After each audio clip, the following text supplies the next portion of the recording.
Welcome to RTV. నేను మీ గయాజ్ని.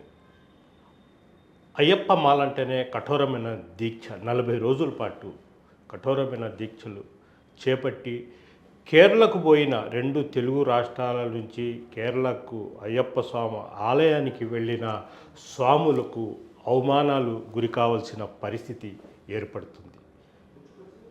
మనం ఇచ్చే ఆదాయంతో, స్వాములు ఇచ్చే ఆదాయాలతో కనీసం అక్కడ కనీస సౌకర్యాలు కూడా ఏర్పాటు చేయడం లేదు. ఇందుకోసమే మన రాష్ట్రంలోనే అయ్యప్ప స్వామి ఆలయాన్ని ఏర్పాటు చేయాలంటూ కూడా Green Homes marketing director Bhaskar గౌడ్తో పాటు మరికొంతమంది నడుంబింకించారు. ప్రభుత్వం అమరావతిలో స్థలం ఇస్తే ఆలయాన్ని నిర్మించే బాధ్యతలు మేము తీసుకుంటాము, 2 అంటే ఆంధ్రప్రదేశ్లోని అయ్యప్ప భక్తులు మొత్తము ముందుకు వస్తామని కూడా ఆయన చెప్తున్నారు. ప్రస్తుతం ఈ విషయం మీద మాట్లాడేందుకు భాస్కర్ గౌడ్ గారు ప్రస్తుతం మనతో ఉన్నారు. ఆయనతో మాట్లాడుతాం. నమస్తే భాస్కర్ గౌడ్ గారు. నమస్తే. స్వామియే శరణమయ్యప్ప. స్వామి చెప్పండి, అంటే ఎందుకు మీరు ఎక్స్ అయిపోయారు? అంటే కేరళకు పోయి అవమానానికి గురవుతున్నాము అంటే ఇప్పటికే మీరు 22 సార్లు, ఇది 23వసారి అంటున్నారు. ఎట్లా అసలు ఎందుకు మీరు ఎక్స్ అయ్యారు? ఇక్కడే టెంపుల్ ఇచ్చేసి ఇక్కడే మనము స్వామిని దర్శించుకుంటే పోద్ది కదా అని ఎందుకు వచ్చింది ఆ భావన? స్వామి 22 సార్లు ప్రతిసారి అవమానాలే, మాకు పైన ప్రతిసారి అవమానాలు జరుగుతూ ఉన్నాయి. ఎందుకు అనేది క్వశ్చన్ వేసుకుంటే వాళ్ళు నాస్తికుల అనేది ఒక డౌట్ వస్తుంది. కమ్యూనిస్ట్ గవర్నమెంట్ వాళ్ళు, కానీ వచ్చే ఆదాయం మాత్రం అయ్యప్ప గుడి వచ్చే ఆదాయం మాత్రం లాభపడుతున్నారు. ఎందుకంటే అక్కడ వచ్చే సిచ్యువేషన్ గమనిస్తే, చిన్న ఎగ్జాంపుల్ చెప్పాలంటే, క్యూ పంబా దగ్గర నుంచి సన్నిధానం వరకు సుమారు 14 కిలోమీటర్ల మైల్ కొండ. క్యూ ఎక్కడ స్టార్ట్ అవుతుంది అంటే పంబ దగ్గర నుంచే క్యూ స్టార్ట్ అవుద్ది. ఫర్ ఎగ్జాంపుల్ క్యూ ఎలా ఉంటుందంటే ఆల్మోస్ట్ వాళ్ళు ఇటు వెడల్పు ఎత్తుకుంటే 24-30 ఫీట్ ఉంటుంది. మనిషి అతుక్కొని ఆ క్యూ 15 కిలోమీటర్ ఉంటుంది. అబ్బా, సుమారు ఒక్కోసారి మాకు అనుభవాలు ఏదో యూట్యూబ్లో చూసి ఇసుక వేసిన రాలదంటారు కదా, ఆ విధంగా ఉంటుంది కదా. అతుక్కుని పోయేటారు. చిన్న పిల్లలు 1 year 2 years, 70 ఏళ్ళ ముసలివాళ్ళు, కాళ్ళు లేనివాళ్ళు, చేతులు లేనివాళ్ళు, షుగర్ పేషెంట్లు, రకరకాల బ్యాచ్. ఒక్కరికి కూడా ఫర్ ఎగ్జాంపుల్ నేను 18 గంటలు ఉంటే పాస్ పోసుకోవడానికి ఛాన్స్ లేదు. క్యూలో ఎన్ని గంటలు ఏముండదు అక్కడ. క్యూలో పాస్ పోవడానికి బయట పోయామంటే మళ్ళీ ఇంకొక 4 గంటలకు పోవాల్సిందే. ప్రాపర్ క్యూ ఉండదు. వాష్రూమ్ పోవాలంటే వాష్రూమ్ సరిగా ఉండవు. ఆహారం ఉండదు, మంచిగా ఉండదు. లాస్ట్ ఇయర్ పోయినప్పుడు కూడా నేను మా మిస్సెస్ పోతే ఆమెకు షుగర్, నాకు షుగర్, మంచినీళ్ళు లేవు. 12-13 గంటలు క్యూలో, తోపులాట్లు, రకరకాలు. ఇంకోటి పొరపాటున జస్ట్ డైవర్ట్ అయినప్పుడు తోసేస్తారు. అక్కడుండే పోలీస్ అయితేనేమి, అక్కడుండే వాలంటీర్స్ అయితేనేమి లెక్క చేయరు. వాళ్ళ భాషే వేరుగా ఉంటుంది. బూతులు మాట్లాడతారు. కొంతమంది కొడుచుకునే వాళ్ళు ఉన్నాయి, లాఠీతో కొడతారు. అక్కడ మాలేసుకున్న తర్వాత అసలు అయ్యప్ప స్వామి మాలేస్తే కనీసం చాలా సహనంగా, ఎలాంటి అసలు చెడు వినరు, అసలు ఎలాంటి అంత ఎదిగుండేది. అక్కడ అసలు ఆలయంలోనే అలా ఉందంటే ఎట్లా? ఇక్కడ స్వామి ఈ 41 రోజు బ్రహ్మచర్యం, ఆహార నియమాలు, నేల మీద పడుకోవడాలు, అంటే కఠోరమైన దీక్ష. ఇక్కడ కులమతాలకు సంబంధం లేదు, పొజిషన్ సంబంధం లేదు. ఆయన వాచ్మెనా, డ్రైవరా, ఈయన ఇంకొక లెవెలా కాదు. అందరికీ కాళ్ళను పెట్టుకుంటాం. అంత బాటం లెవెల్లో దీన్ని ఆరగిపోతే లెక్క లేకుండా కేర్లెస్ తోసేస్తారు. కొట్టిన సందర్భాలు ఉన్నాయి కొంతమంది. ఈ మధ్య ఎవరో ఒక అతను అడ్రస్ అడిగితే ఫ్యాంటిపి చూపిస్తాడంట, తోసి చొక్కబట్టు లాగుతున్నారు. ఈ ఇన్ని అవమానాలు పడాల్సిన అవసరం ఉందా అనే పాయింట్ ఒకటైతే, మీరు అన్నట్టు ఇన్నేళ్ళు ఎందుకు గమ్మున్నారని సోషల్ మీడియా యాక్టివ్ అయింది ఈ మధ్య సార్. ఇంతకుముందు బాధలు చెప్పుకుంటే ఎవరు చెప్పుకోవాలి అర్థం కాదు. చెప్పుకుంటే సావులు చెప్పుకుంటాం. ఎంత ఘోరంగా ఉంటుందంటే స్వామి, వచ్చేటప్పుడు ఇంక రావద్దు కొండకి, వద్దురా స్వామి, ఎందుకు వచ్చాము, ఆ నరకంలో పడ్డట్టే ఉంటుంది వాస్తవం చెప్పాలంటే. అంత నలిగిపోతాం, పోయే దోవలు, బురద. ఫర్ ఎగ్జాంపుల్ స్వామి, మనం అనుకున్నాం తిరుమల తిరుపతి మన చిన్నప్పుడు విన్నాం, ఎద్దల బండిలో పోయేవాళ్ళు అని. ఇప్పుడు మార్చారు కదా, టెక్నాలజీ మార్చుకోవాలి. ఇంకా పాత రోజులాగా బురద రోడ్లు, ఆ మట్టి రోడ్డు, ఆ రంప రోడ్లు, వీటిల్లో పోతూ ఉంటే నరకం కనిపిస్తుంది స్వామి. అయితే భక్తిలో అది మర్చిపోతుంది తప్ప ఇంకో లేదు స్వామి. అక్కడ ఏదైనా అంటే ఇప్పుడు మీరు చెప్పారు షుగర్ పేషెంట్లు, బీపీ పేషెంట్లు, వృద్ధులు, చిన్నపిల్లలు, ఏదైనా వైద్య సౌకర్యాలు అంటే ఉన్నాయా? చాలా తక్కువ ఉన్నాయి సార్. ఫర్ ఎగ్జాంపుల్ నాకు బ్రీతింగ్ ప్రాబ్లం వస్తుంది, ఎక్కడో 2 కిలోమీటర్ తర్వాత ఏదో చిన్న షెడ్ పెట్టుకుంటారు ఎవరో, ఉంటుంది ఎక్కడో రేర్.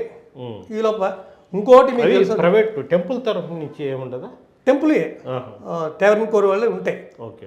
అంటే వాళ్ళు అసలు ప్రైవేట్ అలౌ చేయట్లేదు, వాలంటీర్ అలౌ చేయట్లేదు. లాస్ట్ ఇయర్ డేటా అయితే 150 మందికి తెలిసి హార్ట్ అటాక్, చనిపోయిన వాళ్ళు 40 నుంచి 50 చచ్చిపోయారండి లాస్ట్ ఇయర్. తెలిసి నా కళ్ళ ముందే పోతా ఉంటే ఎవరు మోసుకొని పోతూ ఉంటారు. ఏమైందంటే హాస్పిటల్ పోతున్నాడు, కాటికి పోతున్నాడు. ఇన్ఫర్మేషన్ లేదు, ఏం జరుగుతుందో సమన్వయం లేదు. ఇంకోటి అక్కడ ఉండే కోఆర్డినేషన్, పోలీసు కావచ్చు, టెవెన్ కోర్ కావచ్చు, గవర్నమెంట్ ఎంప్లాయీస్ కావచ్చు, కోఆర్డినేషన్ అసలు లేదు స్వామి. ఇటు పక్క బొమ్మంటాడు, వాడు ఇంకో పక్క బొమ్మంటాడు, వాడు ఇట్లా బొమ్మంటాడు ఇంకో. ఇప్పుడు 2 తెలుగు రాష్ట్రాల నుంచి, అంటే మన ఒక్క ఏపీ నుంచే, మన ఆంధ్రప్రదేశ్ నుంచే ఎన్ని లక్షల మంది స్వాములు పోతారు సుమారుగా? స్వామి నేను బై డేటాతో చెప్తున్నాను, లాస్ట్ ఇయరే 24-25 53 లక్షల మంది డివోటీస్ వెళ్ళారు స్వామి. దీనిలో నేను చెప్పే మాట కాదు స్వామి, మీరు నెట్లో చూసుకోవచ్చు, 70% 2 తెలుగు రాష్ట్రాల నుంచి వస్తున్నారు.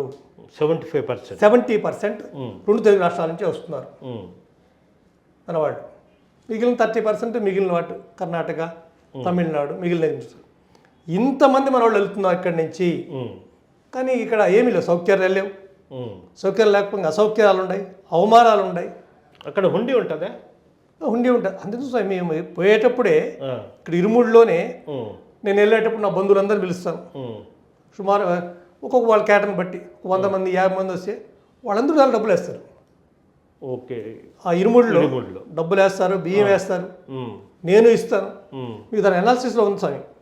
440 కోట్లలో అంటే ఈ మొత్తం టెంపుల్కి ఇచ్చేస్తారు మీరు? అక్కడ మొత్తం ఆ ఉండిలో వేస్తాం మాట, ఆ ఉండిలో వేస్తాం.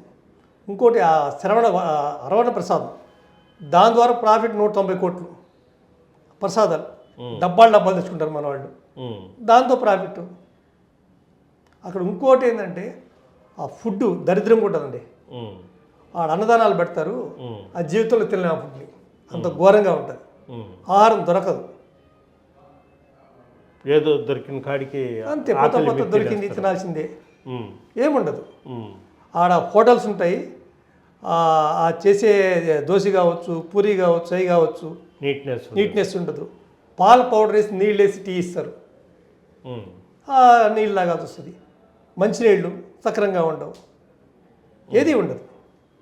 ఇన్ని అవమానాలు ఇస్తా మన కోట్లు గవర్నమెంట్కి ఇస్తూ ఉన్నాం. అసలు ఎవరిని అడగాల, ఎవరిని ప్రశ్నించాలా అనేది కూడా అక్కడ లేదు, అస్సలు లేదు. ఆడేదో ఉంటే పోయి తాగాల్సిందే. వాడి భాష మనకు అర్థం కాదు.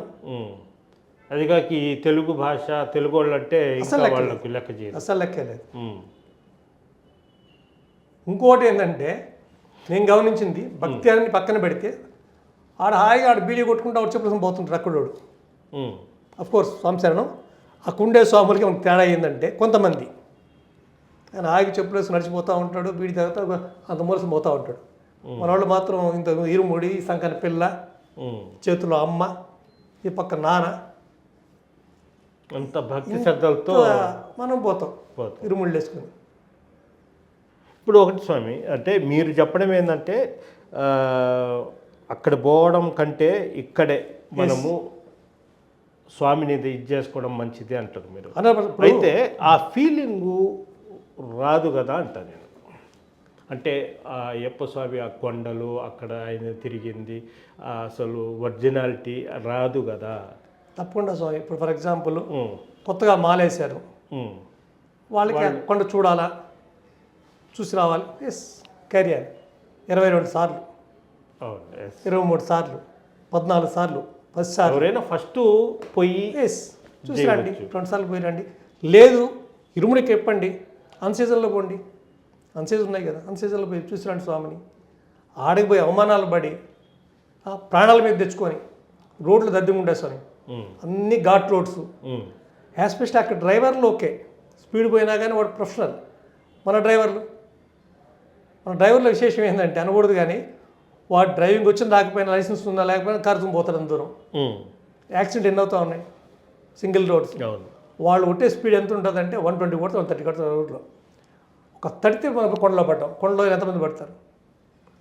లాస్ట్ బిఫోర్ ఇయర్ ఎప్పుడు వర్షాలు పడితే ఎంతమంది కొట్టుకుపోయారు, ఎన్ని కొండలు మూసుకుపోయినాయి. మినిమం గవర్నమెంట్ కేర్ లేదు, మినిమం కేర్ లేదు. అంటే కమ్యూనిస్ట్ గవర్నమెంట్ అనే పట్టించుకోవడం లేదని అనుకోవచ్చా? 100% మేము అనుకుంటున్నాం స్వామి. వాళ్ళకి దైవభక్తి లేదు. అసలు ఎందుకు ఆదాయం వస్తుంది, వచ్చే ఆదాయం మీకు 20% ఖర్చు పెట్టలేదు స్వామి. 440 కోట్లలో వాళ్ళ ఎక్స్పెండిచర్ మీరు లెక్క తీస్తే 70 crores అని వచ్చింది. అంటే 20%, 20 కూడా లేదు, 18-17 మధ్యలో తగిలితే. మరి దానిలో కూడా డీటెయిల్ దేనికి ఖర్చు పెట్టారంటే డేటా లేదు. దేనికి ఖర్చు పెడుతున్నారు? నేను చిన్నప్పుడు 22 ఏళ్ళ క్రితం ఎంత పోయానో దాని మీద ఒక 10%, 20% మెరుగుంది తప్ప అప్పటికి ఇప్పటికి 10-20 ఇయర్స్కి ఇప్పటికి మెరుగు నేను అబ్జర్వ్ చేసింది. అంటే కొద్ది సిమెంట్ రోడ్లు వేసో, వాటి మీద రాళ్ళు వేసో, ఆ కమ్ములు కట్టో, కొన్ని షెడ్లు మినిమం ఉంది. మరి ఈ ముసలివాళ్ళు ఏం కావాలి, పెద్దవాళ్ళు ఎంత? నేను అనుకోవడం ఏంటంటే అయ్యప్ప స్వామిని కానీ, అక్కడ అయ్యప్ప స్వామిని కానీ, అయ్యప్పలు కానీ వాళ్ళొక వ్యాపార వస్తువుగా చూస్తున్నారు. అయ్యప్పలు వస్తే ప్రాఫిట్ వస్తుంది, ఆ ఎంతో కొంత చేస్తే అయ్యప్ప స్వామి ప్రాఫిట్ చూసేయాల్సింది తప్ప డివోషన్ చూడడం లేదు. ఇప్పుడు ప్రసాదాలు కానీ, అక్కడ హోటల్స్ కానీ, ఈ మోసుకొని పోయేవాళ్ళు కానీ మొత్తం ఉపాధి చాలా వేల మంది ట్రాన్స్పోర్టేషన్, హోటల్స్ ఎన్నో. ఇప్పుడు ఒకటి స్వామి, ప్రపంచ దేశాల్లో నుంచి మొత్తము ప్రతిరోజు లక్షలాది మంది తిరుమలకు వస్తున్న, కొండ మీద ఎక్కిన తర్వాత అక్కడ వాతావరణము, అక్కడ పరిసరాలు ఎంతో ఇంకా 4 రోజులు ఉండాలనిపిస్తుంది. ఏమో అలాంటిది అయ్యప్ప స్వామి దగ్గర ఎందుకు అట్లా అసలు ఉండలేక మీలాంటి వాళ్ళు ఎక్స్ అయిపోయి పోకూడదు అన్నట్టు? ఫెసిలిటీస్ స్వామి చెప్పే కొండ ఎక్కిన దగ్గర నుంచి ఎప్పుడు దిగేద్దామా అనే పాయింట్ ఉంటుంది. వచ్చినప్పుడు జారి కింద పడిన ఎంతమంది అండి. బాత్రూమ్ పోతే బాత్రూమ్ సరిగా ఉండవు. డిమాండ్ ఇప్పుడు వైజాగ్ నుంచి ఇటు అయ్యప్ప శబరిమలకి 100 కిలోమీటర్లు, నెల్లూరు నుంచి 1000. ఈ సీజన్లో ఎంతమంది స్వాములు ప్రాణాలు పోగొట్టుకుంటున్నారు. Recently 2 days back lorry brake వేసాడు, మధ్యలో 5 మంది చచ్చిపోయారు. నిన్న 32 మంది బస్సు బోల్తా పడింది ఈ మనబోల్ దగ్గర. అంటే దీన్ని బట్టి మీరు ఈ మొత్తం అక్కడ అవమానాలు భరించడం కష్టంగా ఉంది, అదేవిధంగా సౌకర్యాలు లేవు, అక్కడ హార్ట్ స్ట్రోక్లు వచ్చినా దిక్కు లేదు, ఈ రోడ్డు ప్రమాదాలు. దీనికోసము అమరావతిలో ఏర్పాటు చేయాలని మీరు చెప్తారు. అవును సార్, మన చంద్రబాబు నాయుడు మా చిన్న విజ్ఞప్తి ఏంటంటే, మీరు అమరావతిలో అన్ని ఏర్పాట్లు చేస్తున్నారు. ఎస్పెషల్లీ ఈ మధ్య టీటీడీ నుంచి కూడా పెద్ద దేవస్థానం ఒకటి ప్లాన్ చేసినారు. నాకు బడ్జెట్ ఐడియా లేదు. అయ్యప్ప స్వామిది అంటే మన తిరుమల దగ్గరే ఉంది, ఒక గుడి ఏర్పాటు చేస్తే టోటల్ 2 స్టేట్స్లో మొత్తం డివోటీ వస్తారు స్వామి. ఎందుకంటే మీరు చేసే ఏర్పాటుని బట్టి మీరు చెప్పినట్టు అందరూ ఆడ పోవాలి లేదు, వేరే అవకాశం లేక, చెప్పేవాళ్ళు లేక. ఫర్ ఎగ్జాంపుల్ నేను మొన్న ఈ మధ్య ఒక 10 days బ్యాక్ ఈ సబ్జెక్ట్ మీద ఒక చిన్న సబ్జెక్ట్ ఇస్తే 20 లక్షల మంది దాన్ని చూసి 50,000 మంది వచ్చారంటే చిన్న సబ్జెక్ట్ అయిపోయారు. ఇలా ఇబ్బంది పడుతున్నాం స్వామి అంటే 20 lakhs మెంబర్స్ మ్యాటర్ ఆఫ్ అది 3 minutes చూశారు అంటే ఎంతమంది ఇబ్బంది పడుతున్నారు. ఆడ పోయి మీరు చెప్పినట్టు 50 లక్షల్లో ఆఫ్టర్ ఆల్ నేను నేను చేసిన ఇంత చిన్న స్మాల్ ఇంటర్వ్యూకి 20 లక్షల మంది చూసి ఇంకా పెరుగుతుంది అది. ఫర్ డే 2 lakhs చూశారండి. అంత ఇబ్బంది ఉంది, చెప్పేవాళ్ళు లేరు.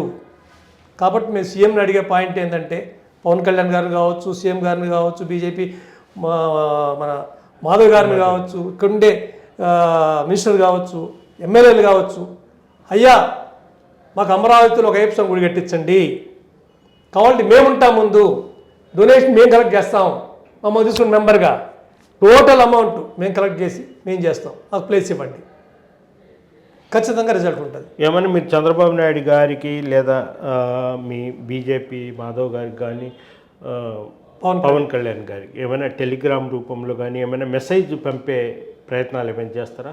ఖచ్చితంగా చేస్తాం స్వామి.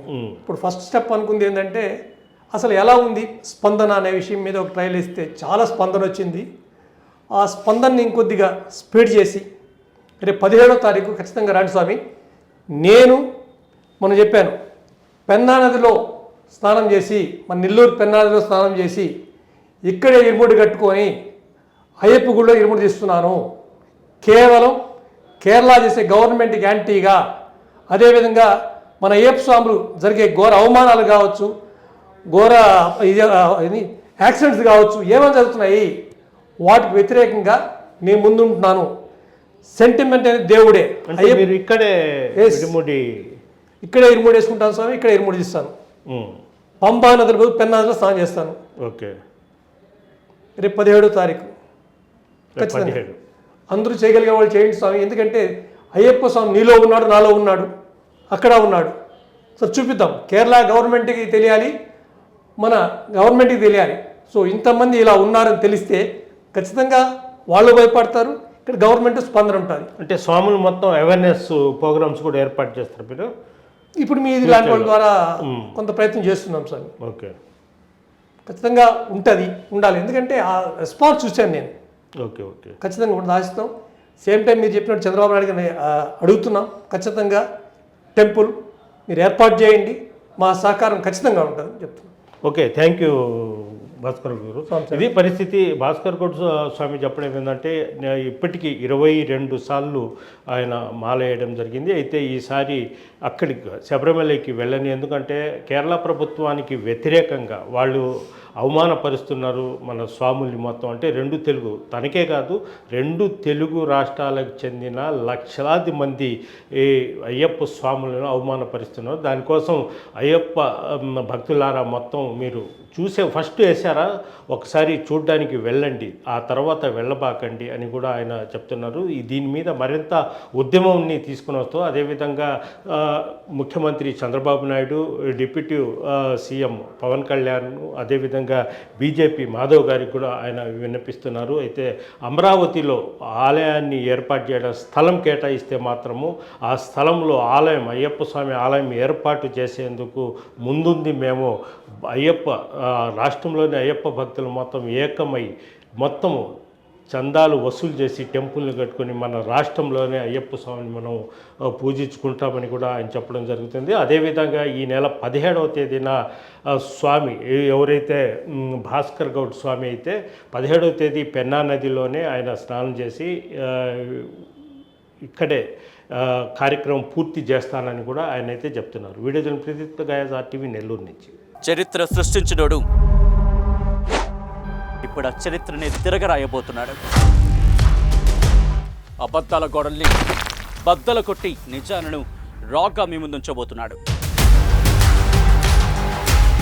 నిజమైన వార్తల కోసం వెంటనే డౌన్లోడ్ చేసుకోండి రా యాప్ని.